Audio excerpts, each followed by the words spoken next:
8h20 sur Europe 1 et Thierry Guerrier, votre invité ce matin est le président du Sénat, Gérard Larcher. Bonjour Monsieur le Président. Bonjour. Breton d'adoption, vous nous répondez en vacances depuis votre maison de l'île de Bas ce matin. Même sur votre paisible rocher, il n'a pas dû vous échapper que le débat public cet été est virulent, au point que le magazine Marianne, par exemple, traite le président Sarkozy de voyou après sa proposition sur la déchéance nationale. Vous qui êtes gardien des principes républicains, des institutions, vous en pensez quoi ?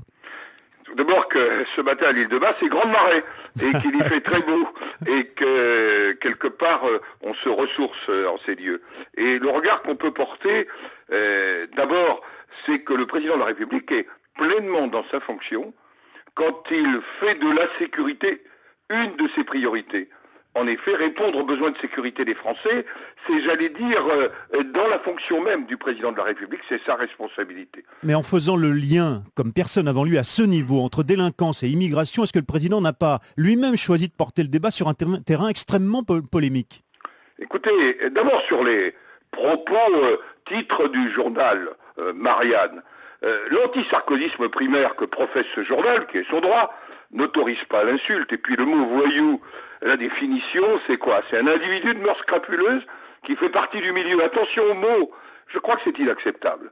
Je crois qu'il faut retrouver la raison. Et peut-être que depuis cette île bretonne, qui est une île tempérée, il faut aussi que un journaliste comme Jean-François Kahn retrouve la raison. Bon, mais très bien, mais sur le fond, vous croyez vraiment que la menace de perdre la nationalité française peut faire peur à un criminel et que ça peut résoudre l'insécurité ? Attendez, je crois qu'il faut d'abord, puisque le Sénat aura à partir du 7 septembre à examiner le projet de loi d'orientation et de programmation pour la performance de la sécurité intérieure. La sécurité, elle est une question qui concerne, et le respect de la loi, tous les citoyens, qu'ils soient citoyens français ou qu'ils soient tout simplement accueillis sur le sol de notre pays.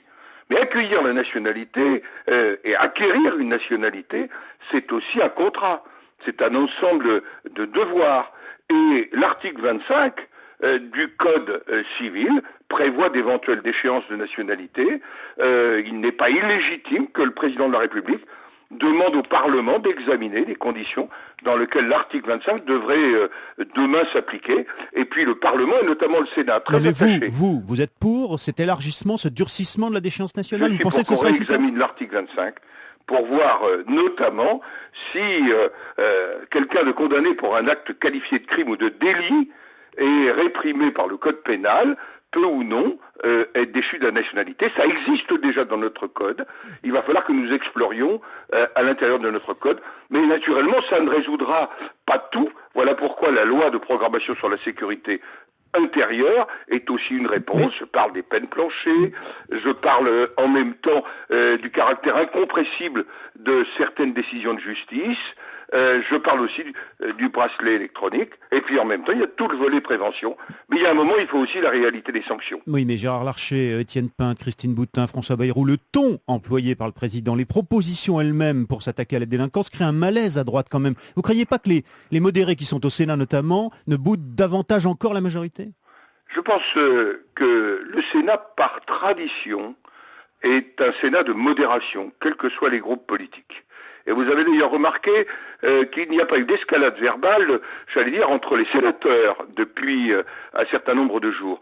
Nous examinerons les propositions du gouvernement à la lumière aussi des valeurs qui sont les nôtres. Mais ça veut dire que vous, par exemple... Mais la première des libertés, n'est-ce pas la sécurité ? Quels sont les plus atteints par l'insécurité dans les quartiers ? C'est les gens les plus modestes. Mais vous savez, les plus riches, ils peuvent toujours se défendre. Vous, personnellement, vous diriez, par exemple, français ou voyou, il faut choisir, comme Christian Estrosi à ce micro lundi ? Non, je dirais que être français, ça crée des devoirs. Alors... Et que vis-à-vis de ces devoirs, j'allais dire, il y a des exigences. Et ces exigences, la loi doit les établir. En matière de sécurité, de drogue, il y a un autre débat qui agite ce matin le gouvernement, c'est ce débat sur l'ouverture ou non de salles de consommation de drogue encadrées. La ministre de la Santé, la ministre de la Famille sont pour au moins l'ouverture du débat et le Premier ministre a clos nettement le débat. Pas question, il les juge inutiles. Qu'est-ce que vous en pensez, vous ? Ce que je pense, moi, c'est que c'est un débat qui mérite d'être poursuivi, sans doute sous une autre forme, et c'est peut-être le rôle du Parlement de se saisir aujourd'hui de ce débat. Donc vous donnez raison, Madame Bachelot. Le Parlement n'est pas dans l'immédiateté. Le Parlement, et notamment le Sénat, c'est un de ses rôles. Vous savez, à quoi sert le Sénat ? À faire la loi, à contrôler le gouvernement.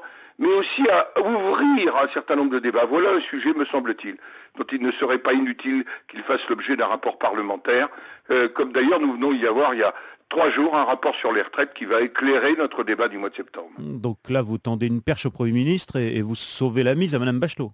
Je ne sais pas si je sauve la mise. Vous savez, il y a une indépendance entre l'exécutif et le législatif.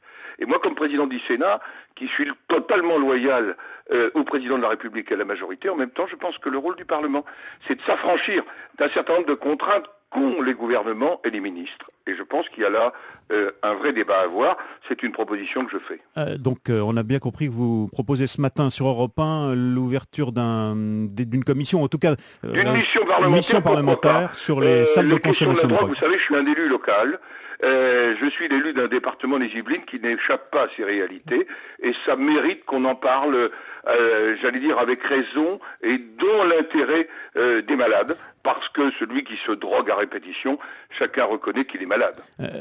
Certains voient dans le discours du président à Grenoble sur la sécurité une diversion pour faire oublier l'affaire Woerth-Bettencourt. Qu'est-ce que vous pensez, vous, de la situation de conflit d'intérêts dans laquelle s'est retrouvé Éric Woerth quand il était ministre du Budget et qui nourrit le soupçon sur lui ?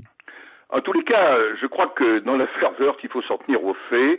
Il y a aujourd'hui un certain nombre de procédures engagées. Attendons les conclusions de ces procédures.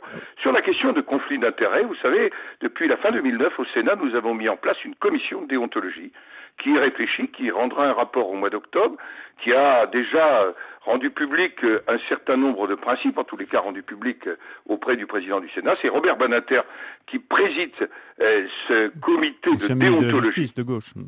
Et oui, parce que c'est lui qui est venu m'en faire la proposition, avec un autre qui s'appelle Monsieur Jocelyn Drouin, président de la Commission de la Défense, 2 personnalités éminentes, parce que je pense qu'il y a un certain nombre de déontologies, notamment l'intégrité, l'indépendance. Mais qu'est-ce qu'il faudrait changer concrètement dans la loi ? Parce que, par exemple, est-ce que vous, président du Sénat, vous imagineriez donner la Légion d'honneur à quelqu'un qui a embauché votre épouse ? Écoutez, le sujet ne se porte pas là. C'est le président de la République par décret qui attribue la Légion d'honneur sur la proposition de ministre. À partir du moment où quelqu'un vous le demande, souvent ce sont des relations de connaissance qui vous amènent à choisir votre parrain. Je ne trouve rien de scandaleux sur ce sujet. Il n'y a pas j'allais dire, de Légion d'honneur en quelque sorte attribuée, me semble-t-il, par compensation. Cette affaire, elle affaiblit le ministre du Travail actuel, Éric Woerth, qui doit porter la réforme des retraites à la rentrée ? En tous les cas, je souhaite là aussi qu'on retrouve la raison. On est sur un sujet essentiel, la retraite des Français. Et la question des retraites, croyez-moi, même à l'île de Bas, les gens m'en parlent. C'est un sujet sur lequel il faut avoir le courage de la vérité, mais sur lequel il y a une situation de blocage, là, aujourd'hui. Oui. Écoutez, le dialogue avec les partenaires sociaux, en tous les cas, il se poursuit et nous, au Sénat, nous l'avons. J'ai reçu les partenaires sociaux avant de partir en vacances à la fin juillet. Nous nous reverrons début septembre. Il y a des questions comme la pénibilité, comme la retraite par points. Tous ces sujets sont sur la table et début octobre, le Sénat aura examiné la réforme des retraites. Il le fera à la lumière de l'écoute des partenaires sociaux, mais aussi du rapport qu'il vient de rendre, notamment sur la comparaison avec l'Allemagne. On vous connaissait chasseur, et là, vous être pêcheur l'été à l'île de Bas ? Oui, je suis pêcheur. Un jour de grande marée, on pêche moins, puisque vous savez, les filets sont emportés par le courant. Mais vous savez, être pêcheur, c'est aussi respecter le milieu naturel. Je me préoccupe, par exemple, avec les pêcheurs artisanaux, de la protection des frayères de bar. Vous voyez, tout est une affaire d'équilibre, et le Sénat, c'est aussi une affaire d'équilibre. Une chambre utile au Parlement. Oui, je vais être indiscret, c'est en mangeant le fruit de votre pêche que vous avez perdu 15 kilos ? Pas du tout, mais en tous les cas, hier soir, j'ai mangé un excellent tourteau dormeur que j'avais pêché moi-même, vous voyez. C'est une invitation aussi à regarder la mer et à y puiser à la fois la force pour les temps qui viennent, qui seront des temps complexes, mais en même temps une certaine forme de solidité. Voilà, de très bonnes vacances. Merci Gérard Larcher d'avoir répondu. Merci Thierry, bonne journée. Bonne journée à vous. Merci Gérard Larcher. Thierry, votre invité demain ? Eh bien, au moment où l'on s'inquiète de l'essoufflement de la reprise, la ministre de l'économie et des finances, Christine Lagarde, nous répondra depuis la Corse.